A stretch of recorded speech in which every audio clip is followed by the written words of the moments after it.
Hi అండి, అందరు ఎలా ఉన్నారు? బాగున్నారా? అందరు బాగుండాలి, ఆరోగ్యంగా ఉండాలని కోరుకుంటున్నాను.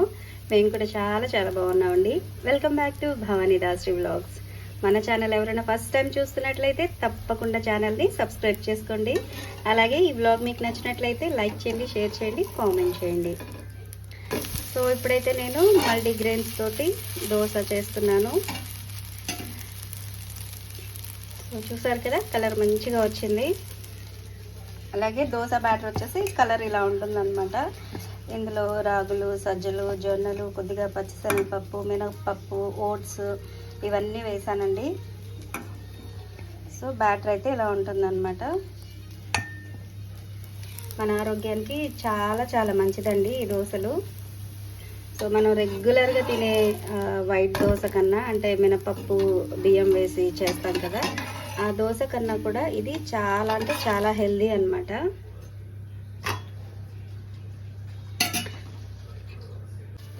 ఇక్కడ మా అబ్బాయి కోసం నేను ఎగ్ దోశ చేస్తున్నాను. ఈరోజు తనకి ట్యూషన్ ఉందండి. ఈ దోశ తినేసి మా అబ్బాయి అయితే ట్యూషన్కి వెళ్ళిపోతాడు. ఒక్క ఎగ్ వేసాను, కావాలంటే డబల్ ఎగ్ కూడా వేసుకోవచ్చు. ఈ మల్టీగ్రెయిన్ దోశ అనేసరికి మా అబ్బాయికి అస్సలు ఎక్కట్లేదు అనమాట. వైట్ దోశ బాగుంటుంది, వైట్దే చేయండి మా అని చెప్పి అడుగుతూ ఉంటాడు. కానీ ఇది హెల్త్కి మంచిది నాన్న, ఇది తినాలి అని చెప్పానంటే సరే అయితే ఒక ఎగ్ వేయండి తింటా అంటాడు అనమాట. ఇక తన కోసం అయితే ఒక గుడ్డు వేసేసి దోశ అయితే రెడీ చేస్తాను. ఒక్క దోశ తింటే చాలన్నమాట. ఇప్పుడు ఏంటంటే తొందరగా ఆకలి కూడా వేయదండి, ఎందుకంటే వీటిలో పీచు పదార్థం ఎక్కువగా ఉంటుంది కదా. సో స్లోగా డైజెషన్ అవ్వడం వల్ల ఆకలి తొందరగా వేయదు.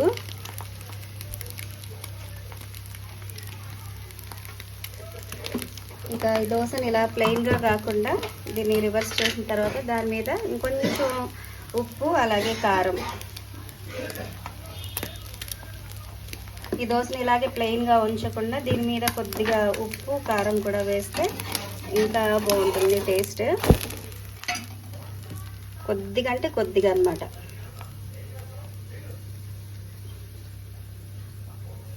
కొద్దిగా కారం వేసాను, అలాగే అంటే మనం ఎగ్ వేసాం కదా, ఆ ఎగ్కి సరిపడా మాత్రమే. ఇక్కడ సాల్ట్ కనిపిస్తుందా, జస్ట్ లిటిల్ బిట్ వేస్తున్నాను, వేసేసాను. ఇక దీన్ని మళ్ళీ తిరిగేయకుండా ఇలా ఉంచేయడమే. సో మల్టీగ్రెయిన్స్ తోటి ఎగ్ దోశ అన్నమాట, మల్టీగ్రెయిన్ ఎగ్ దోశ. సో ఈరోజు బ్రేక్ఫాస్ట్గా మీరేం ప్రిపేర్ చేశారో నాకు తప్పకుండా కామెంట్ చేయండి. ఇప్పుడైతే నేను ఫిష్ కర్రీ ప్రిపేర్ చేస్తున్నాను. ఇది మార్నింగే తీసుకొచ్చారు మా వారు, కాకపోతే మార్నింగ్ వేరే కర్రీ ఉండడం వల్ల అది ప్రిపేర్ చేయలేదు.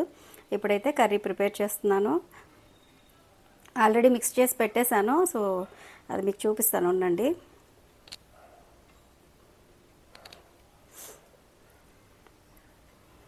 ఇలాగా ఈ కడాయిలో ఒక్క నిమిషం, కనిపిస్తుందా? ఇందులో వచ్చేసి ఉప్పు, కారం, పచ్చిమిర్చి, ఆనియన్స్, కరివేపాకు, ఆయిల్ ఇవన్నీ కూడా వేసేసానండి. చింతపండు పులుసు కూడా వేసేసాను. ముక్కలు మునిగే వరకు వాటర్ అయితే వేసాను. తర్వాత ఇది స్టవ్ మీద హై ఫ్లేమ్లో ఒక 15 నిమిషాలు ఉంచేస్తాను. తర్వాత సిమ్లో ఒక 10 నుంచి 15 నిమిషాలు ఉంచుతాను. సో కర్రీ అయితే రెడీ అయిపోతుంది.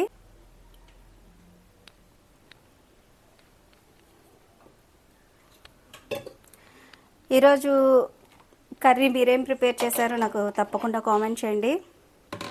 మర్చిపోయాను, ఇది స్టవ్ వెలిగిస్తుంటే విపరీతంగా సౌండ్ వచ్చేస్తుంది, అందుకని బౌల్ పెట్టకుండా ముందు స్టవ్ వెలిగించి తర్వాత అయితే ఈ కడాయి పెట్టేశాను. ఇలా వెడల్పు కడాయిలో మనం కుక్ చేసుకుంటే ఫిష్ అనేది ఆ ముక్క చెదరకుండా ఉంటుంది.